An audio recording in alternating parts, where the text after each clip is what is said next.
இளையராஜா அவர்களை பற்றி நிறைய பேர் வந்து வெளியில உட்காந்து திட்டிக்கிட்டே இருப்பாங்க.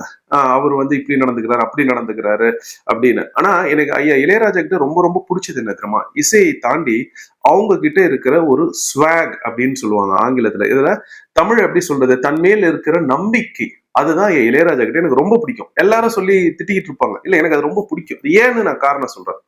எனக்கு பிடித்த 3 விளையாட்டு வீரர்களை நான் சொல்றேன். சரிங்களா? விளையாட்டுல ஈடுபட்ட 3 விளையாட்டு வீரர்கள்.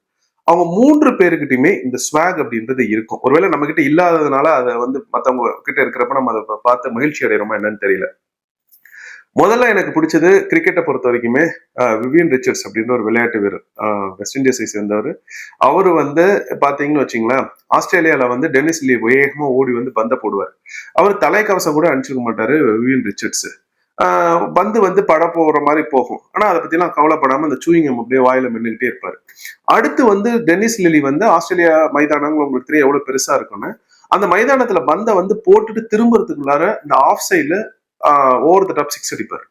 அப்ப பாத்தீங்கன்னா விவியன் ரிச்சர்ட்ஸ் கிட்ட ஒரு தனித்திறன் மாதிரி ஒண்ணு இருக்கும். நீ என்ன வேணாலும் போடு, நான் உன்னை விட பெரிய ஆட்டக்காரன் அப்படின்னு. அதனாலதான் எனக்கு அவரை மாதிரி ஒரு விளையாட்டு வீரனை நான் கிரிக்கெட்டை பொறுத்த வரைக்கும் நான் பார்த்ததே கிடையாது. அதே மாதிரி இப்ப குத்து சண்டையை பொறுத்த வரைக்கும் முகமது அலி எனக்கு ரொம்ப பிடிக்கும். முகமது அலியை ஏன்னா முகமது அலி ரொம்ப அறிவாளி, நல்லா பேசக்கூடிய ஆளு.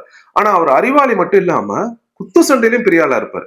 அவர் பேசுறத வந்து அப்படியே அவரால் வந்து செஞ்சு காமிக்க முடியும். அப்ப தன்னால என்ன முடியும் அப்படின்னு அவருக்கு அந்த திறமை இருக்கு. அந்த திறமை எனக்கு இருக்கு, இதை நான் பேசுறேன், இதை நான் செய்யறேன் அப்படின்னு அதை செய்யறாரு பாருங்க. அதனால எனக்கு முகமது அலியை பிடிக்கும். அதே மாதிரி மைக்கேல் ஜார்டன், சிறு வயதுல இருந்து மைக்கேல் ஜார்டன் பைத்தியம் தான். சரிங்களா? அப்ப காலைல 4:30 மணிக்கு உட்காந்து ஏஞ்சி பாஸ்கெட் பால் பார்த்துக்கிட்டு இருப்போம் அப்பெல்லாம், மைக்கேல் ஜார்டன் விளையாண்ட காலத்துலலாம்.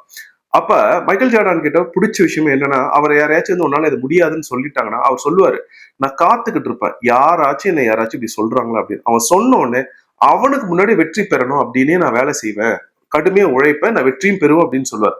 அப்ப இந்த 3 பேர்கிட்டையும் பாத்தீங்க அப்படின்னா இந்த ஸ்வாக் அப்படின்றது இருக்கும். அதுதான் என் இளையராஜா கிட்ட இருக்கு.